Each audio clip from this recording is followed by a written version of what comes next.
বিয়ের আগে তুমি পূজা পাঠ ব্রত উপবাস করতে।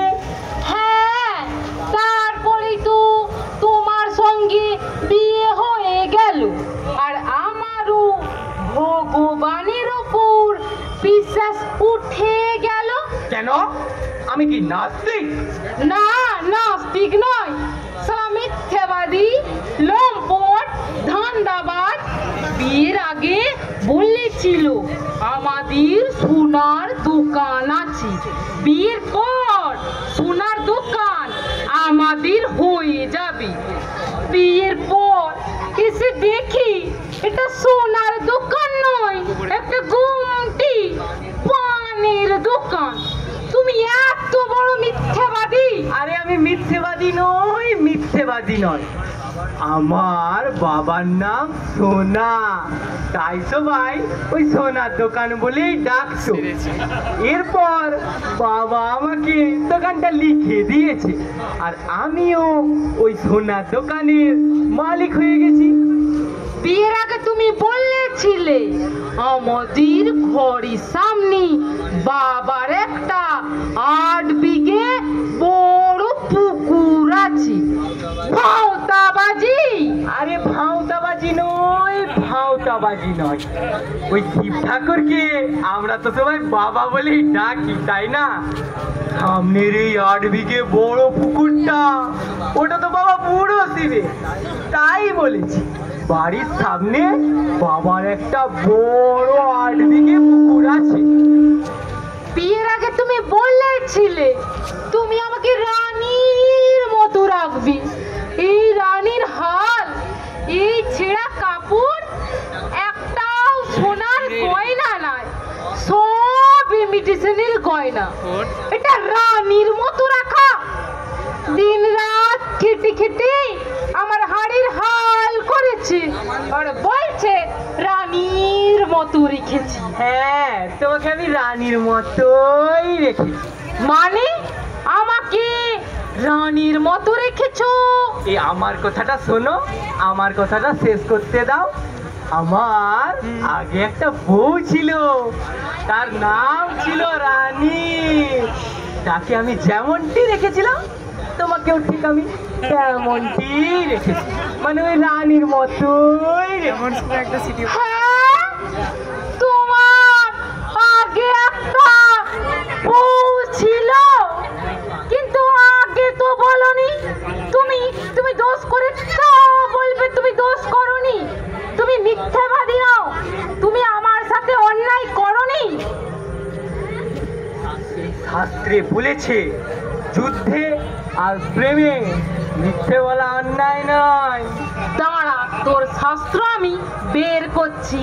তুই যেমন আমাকে গোপন করি ফুসলিয়ে ইনি আমার হাড়ির হাল করেছু, তেমনি আমিও তোকে হাল্লাল করে ছাড়বো। হ্যাঁ শোনো, তুমি যেমন একটা গোপন করেছিলে, আমিও তেমনি একটা গোপন করেছি। তুমিও গোপন করেছো? কি কি? তুমিও মানে তোমারও আমাকে? কি হলো, গলা শুকিয়ে গেল?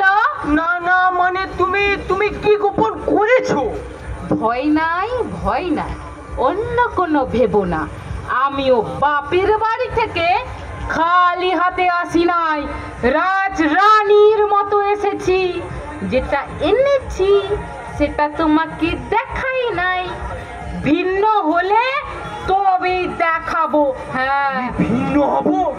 ভিন্ন না হলে তোমার দাদাজি ভাগ নিয়ে নেবে। এই দেখো, এখন তো ওই দাদার পয়সাতেই খাচ্ছি। দোকান বলতে তো ওই পান আর বিড়ির দোকান। বাজার এখন মন্দা, মানুষের হাতেও টাকা কড়ি নাই, তাই। আরে যেটা বাপের বাড়ি থেকে এনেছি সেটা খাটালে সারা জীবন চলে যাবে। এই সারা জীবন চলে যাবে? তবে আর বলছি কি, তুমি ভিন্ন হলে আমি শান্তির সঙ্গে ঘর করব। হ্যাঁ। এই কি এনেছো? কতটা এনেছো বলো না। না না না, সে এখন বলবো না, আগে ভিন্ন হও তারপর। মনে হয় ভালো রকমেরই এনেছে। তাহলে আজকে গিয়ে দাদার সাথে ঝগড়া করে আলাদা হয়ে যাবে।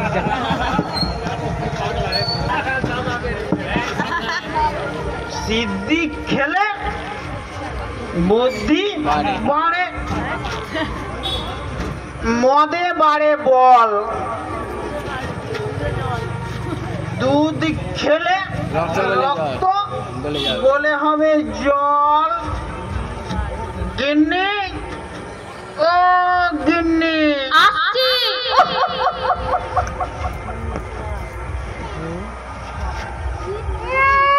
এই তুমি আজকেও মদ খেয়ে এসেছো? হ্যাঁ, বাতরি জানো আমার সারাদিনে মদ খাই নাকি? অনুষ্ঠান হলে, অকেশন হলে তবেই তো একটু খাই নাকি? অনুষ্ঠান হলে তবেই তো খাই নাকি? বলি 4 দিন আগে তোমার কি অনুষ্ঠান ছিল? কেন বৃষ্টি হয়েছিল? হ্যাঁ, বৃষ্টি হয়েছিল। আর তারপর দিন বৃষ্টি হয়নি। আর কালকে বন্ধুর জন্মদিন ছিল। আর আজকে বন্ধুর বউ মরে গেছে, তাই মদ খেয়েছি। আরে ডাক্তার যে বারণ করেছে, তোমার লিভারটা একেবারে খারাপ হয়ে গেছে। তাতে মদের কি দোষ? লিভারটা কমজোরি ছিল, খারাপ হয়ে গেছে। দিন দিন কি ভেবেছো বলো তো? এই রাত দুপুরে চেঁচামেচি মান সম্মান গুলোকে সব ধুলে লুটিয়ে দেবে। কে হিসু? চুপ, তুই চুপ কর।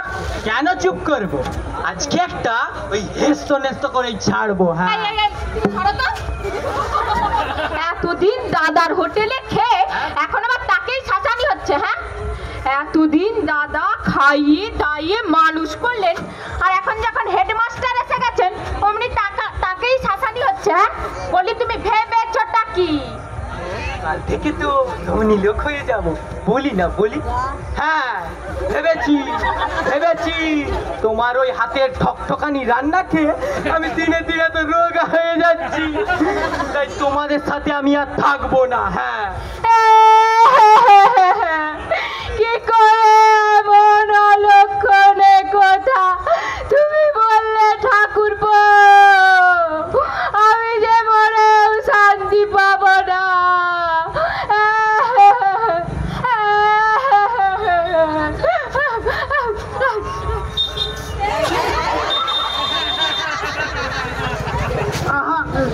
কেঁদো না, চুপ করো। এই, আমার ঘরে অশান্তি। আরে যা, তুই আমাদের থেকে অনেক দূরে চলে যা। আর আমাদের এক হাঁড়ি ভাত তোকে খেতে হবে নি। ঠিকই বলেছো। যাও ঠাকুরপো যাও, তোমার ওই হেডমাস্টার বউয়ের কাছেই যাও। সে তোমাকে ভালো মন্দ রান্না করে তোমার খাবার তোমাকে চিবিয়ে, একেবারে চিবিয়ে ভিটিয়েই দেবে, আর তুমি শুধু ঢুক করে গিলে নেবে। তাতেই তোমার এই রোগা শরীর একেবারে পালোয়ানের মতো মোটা হয়ে যাবে। আহা, মন খারাপ করো না, চলো আমরা ভিতরেই যাই। যাও যাও, এখান থেকে যাও। তোমাদের আর খাবারও খাবো না, আর তোমাদের সাথে সম্পর্কও রাখবো না। কই গো গিন্নি, ও গিন্নি। যাচ্ছি। এই ভিন্ন তো হলাম, এবার তাহলে কি এনেছো বলো?